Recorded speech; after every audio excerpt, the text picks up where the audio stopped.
বরাবরের মতোই এবারও লস অ্যাঞ্জেলেসে বসে গ্র্যামির ৬৭তম আসর। বিশ্বখ্যাত তারকাদের দ্রুতিতে উজ্জ্বল হয়ে উঠেছে সঙ্গীত দুনিয়ার অন্যতম সেরা অনুষ্ঠান। তবে এই আসরেই উঠেছে বিতর্কর সঙ্গে নানা প্রশ্ন। গ্র্যামির মঞ্চে অবাক কাণ্ড ঘটালেন র‍্যাপ তারকা কানিয়ে ওয়েস্ট ও তার স্ত্রী বিয়াঙ্কা সেন্সরি, যারা সবসময়ই বিতর্কে থাকতেই পছন্দ করেন।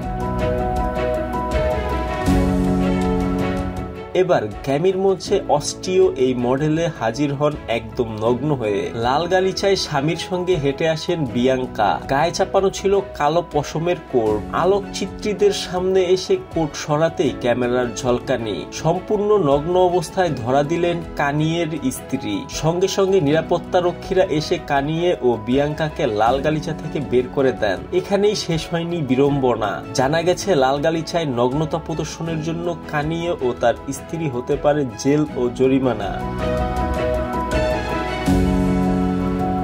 লস অ্যাঞ্জেলেসের আইন অনুযায়ী কেউ যদি শিল্পের প্রয়োজন ছাড়া পোশাকবিহীনভাবে জনসম্মুখে আসে, ঘুরে বেড়ান, তাহলে অশ্লীলতার দায়ে জেল ও জরিমানা দুটোই হতে পারে। কানিয়ের স্ত্রী ও এক্ষেত্রে ৬ মাসের কারাবাস ও $১,০০০ জরিমানা হওয়ার সম্ভাবনা রয়েছে। তবে এবারই প্রথম নয়, এর আগে অশ্লীল কার্যক্রমের কারণেও চর্চায় উঠে এসেছেন কানিয়ে।